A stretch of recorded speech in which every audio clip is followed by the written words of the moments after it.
Hey, this is Kuldeep Singh. Welcome to our Biology with Kuldeep.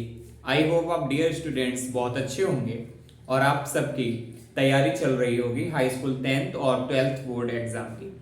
हम UP board exam की बात कर रहे हैं और ये जो यूपी बोर्ड एग्जाम हैं वो 22 फरवरी से शुरू हो रहे हैं। आज 6 फरवरी हो चुकी है, आज 6 फरवरी हो गई और बहुत कम दिन बचे हुए हैं।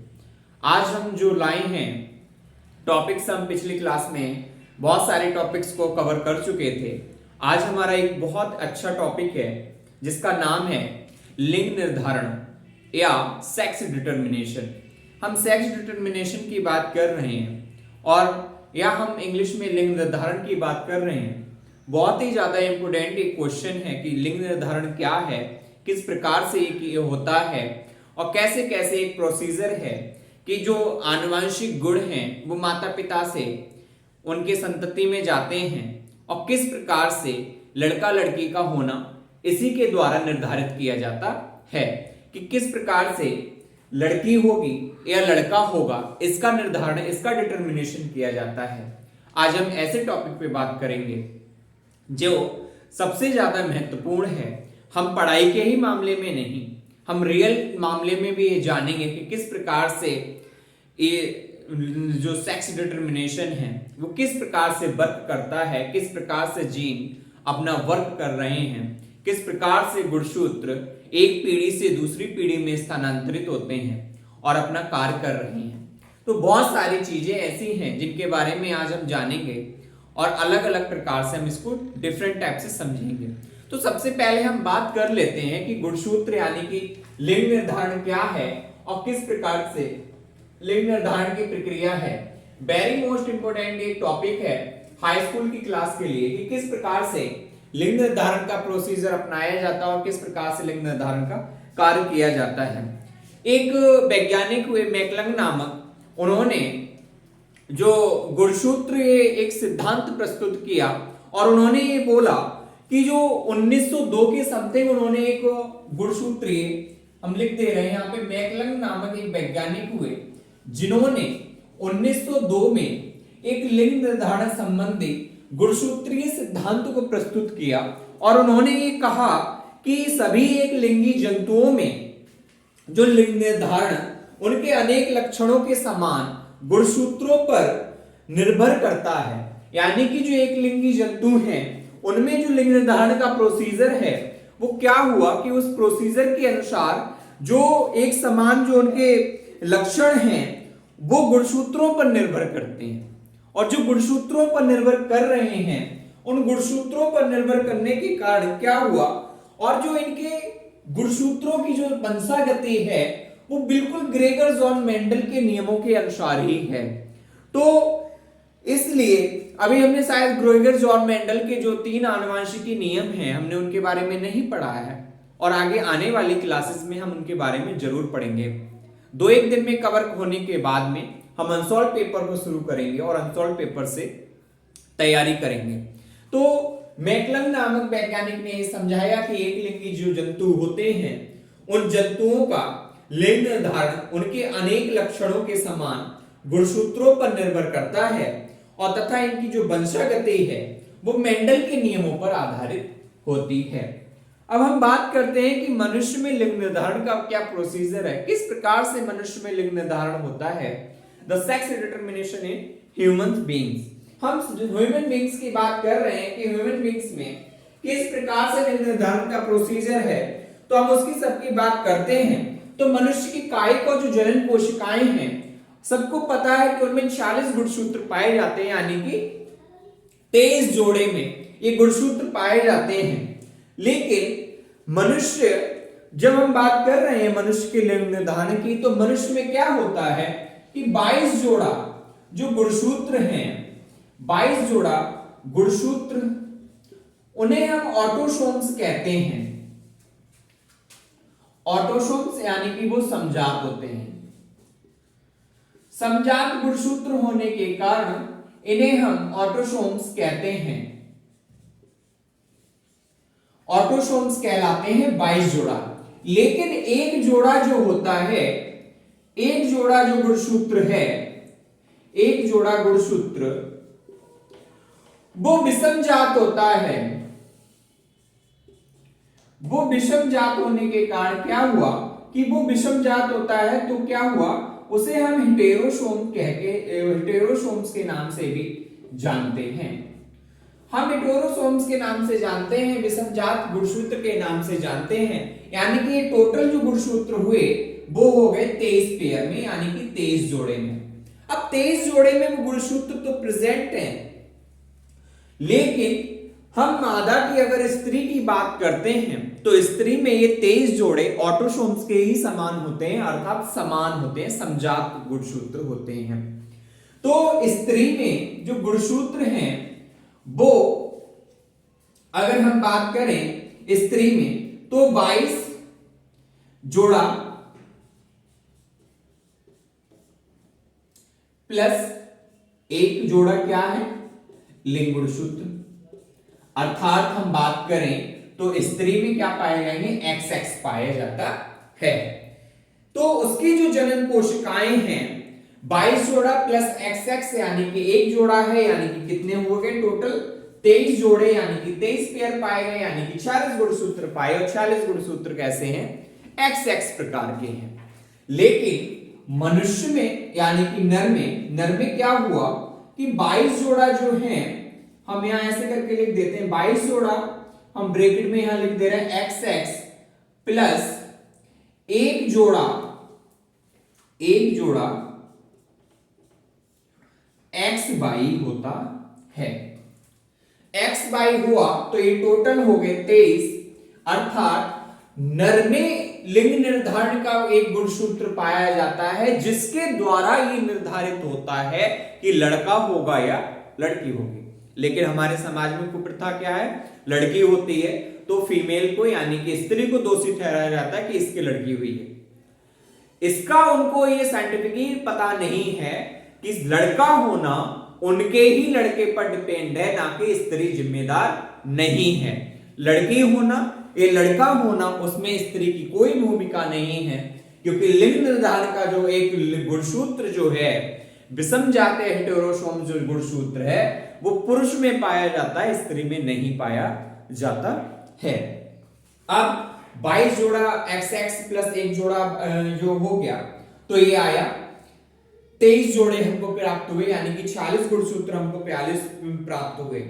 तो लड़के लड़की का निर्धारण मनुष्य में यानी कि नर में जो गुणसूत्र XY पाया जाता है उसके माध्यम से होता है। अर्थात नर के माध्यम या जो स्त्री में पाए जाते हैं उनके माध्यम से लिंग गुणसूत्र या लिंग निर्धारण का प्रोसीजर नहीं होता है। आई होप यहां तक आपको समझ में आ गया होगा कि लिंग निर्धारण क्या है।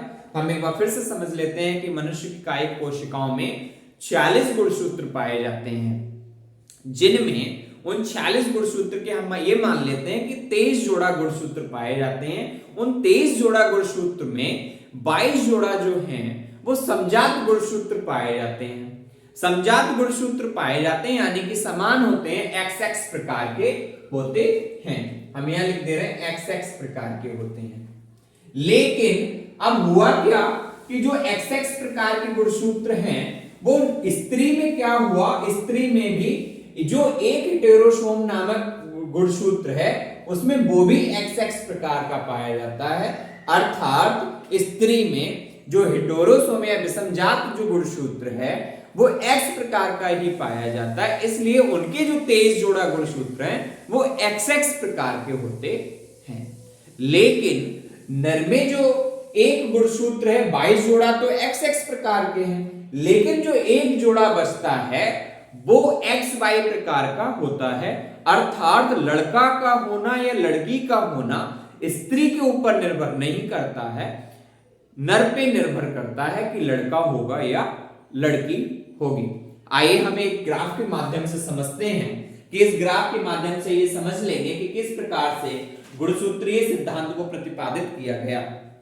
हमारे पास XX यानी कि ये स्त्री के गुणसूत्र हैं और इधर हमने लिख लिए XY प्रकार के, ये हमारे पास नर के गुणसूत्र हैं। हम इन गुणसूत्रों की बात करें तो हमने ये कर लिया, इसमें जो X है वो भारी या बड़ा होता है, Y छोटा होता है। तो ये इस प्रकार से हमने इनको लिख लिया।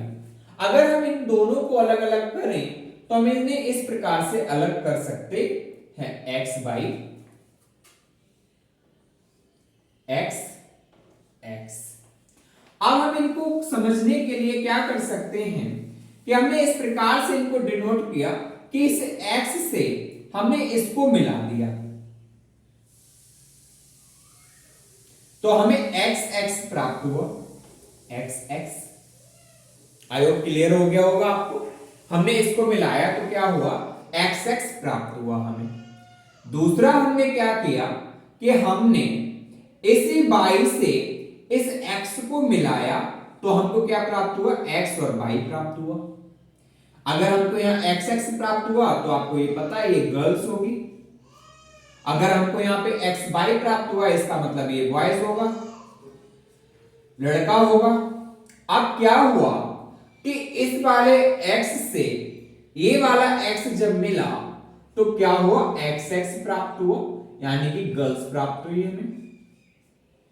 अब ये वाली जो y है, इस y से ये x को कराया गया संकरण, तो क्या हुआ कि ये x y प्राप्त हुआ। तो यानी कि x y यानी कि हमको लड़का प्राप्त हुआ, बॉयज प्राप्त हुआ। अब y हमको प्राप्त हुआ, इसका मतलब क्या हुआ कि 50% लड़का 50% लड़की के चांसेस हुए।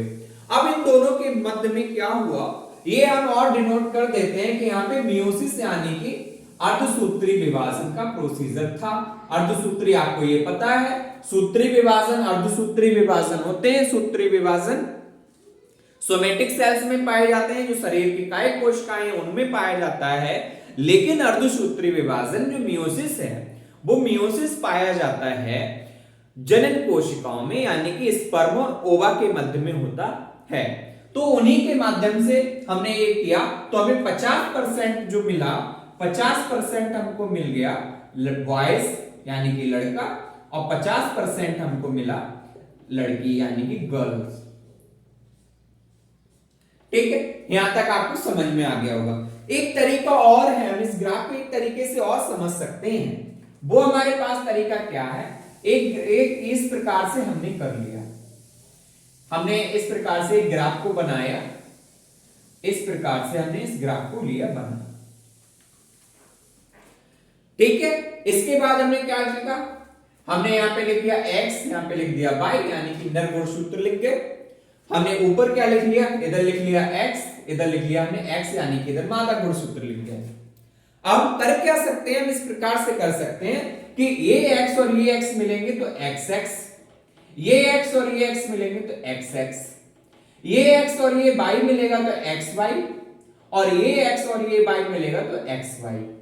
इसका मतलब क्या हुआ, हमारे पास फिर वही रेशियो आया, 50% चांसेस है लड़के के, 50% चांसेस है लड़की के, 50% गर्ल्स और 50% बॉयज। तो ये इस प्रकार से सेक्स डिटरमिनेशन का प्रोसीजर, और इस प्रकार से सेक्स डिटरमिनेशन को प्रोसीजर को अपनाया जाता है, किया जाता है, और यही एक आधार है। लेकिन आप हमारे समाज में कृति चलती है, ये अवधारणाएं हैं और पुराने टाइम से है। अगर घर में लड़की हो जाती है तो दोषी बहू है, लड़का हो जाता है तो बहू से ही सब उम्मीदें होती हैं, बहू लड़का नहीं देती है। इस बात को विशेष तौर पे सुन लिया जाए, क्योंकि साइंस ये कहती है नर के गुणसूत्रों के माध्यम से जो एक्स वाई है वो ही लिंग निर्धारण में महत्वपूर्ण भूमिका निभाते हैं, और उसी के आधार पर लिंग निर्धारण का प्रोसीजर चलता है और वो प्रक्रिया आगे चलती है, और उसी के आधार पर किया जाता है। एक बार हम फिर से समझ लेते हैं कि वो मैकलम नामक वैज्ञानिक थे, 1902 में उन्होंने एक गुणसूत्रीय सिद्धांत को प्रतिपादित किया लिंग निर्धारण के लिए। ये लिंग निर्धारण का जो गुणसूत्रीय सिद्धांत प्रतिपादित किया वो ये कहता था कि एक लिंगी जंतुओं में अगर उनके जो समान लक्षण हैं, उन लक्षणों के जो गुणसूत्र हैं वो गुणसूत्रों पर निर्भर करते हैं, और जो गुणसूत्र हैं या लिंग निर्धारण का प्रोसीजर है वो बिल्कुल मेंडल के नियमों पर आधारित था। अब इन्होंने ये बोला कि मानव में लिंग निर्धारण किस प्रकार से होता है, तो हम बात कर चुके हैं कि मनुष्य में उसकी जनन कोशिकाओं में 22 जोड़ा यानी कि 23 जोड़े गुणसूत्र के पाए जाते हैं, यानी कि 46 गुणसूत्र पाए जाते हैं। जब वो 46 गुणसूत्र पाए जाते हैं तो हम इस प्रकार से कह सकते हैं कि 22 जोड़े समजात गुणसूत्र होते हैं जिन्हें हम XX के नाम से जानते हैं, और एक जोड़ा जो होता है, जो 23वां जोड़ा होता है, वो XY के रूप में हम उसे जानते हैं। जब XY के रूप में हम उसे जानते हैं तो स्त्री में जो XX है यानी कि 22 जोड़ा समजात प्लस XX ही पाया जाता है, तो इसका मतलब ये है कि उसमें सारे गुणसूत्र समजात होते हैं, ऑटोसोम्स होते हैं। दूसरा ये है कि नर में 22 जोड़े तो XX पाए जाते हैं, लेकिन एक जोड़ा क्या होता है, वो XY के रूप में पाया जाता है, जो नर जनन कोशिका में पाया जाता है, और इसी के द्वारा XY यानी कि सेक्स डिटरमिनेशन की प्रक्रिया होती है। XY एक महत्वपूर्ण भूमिका को निभाता है, जिसमें यह निर्धारित होता है कि संतति लड़का होगी या लड़की होगी। आई होप आपको ये ग्राफ समझ में आ गए होंगे, और ये बहुत महत्वपूर्ण एक प्रक्रिया है, और ये बहुत महत्वपूर्ण टॉपिक है बोर्ड एग्जाम के लिए। अगर कोई भी दिक्कत होती है तो आप बायोलॉजी विद कुलदीप से जुड़िए और हर समस्या को तुरंत सॉल्व कीजिए। किसी भी प्रकार की अगर कोई समस्या होती है तो आप हमें कमेंट करके जरूर बताइएगा कि क्या समस्या है, हम उसे सॉल्व जरूर करेंगे। और 2-1 दिन के बाद हम सीधे अनसॉल्व पेपर करेंगे विज्ञान के, जिसमें हम ये समझ सकते हैं कि बहुत सारी चीजें हैं जिन्हें किस प्रकार से हम उनसे निपट सकते हैं। हम निपटेंगे और अपना 100% बोर्ड एग्जाम में देंगे, जिसके माध्यम से हम अच्छे परसेंटेज को प्राप्त करेंगे। Thanks for watching. Thank you so much.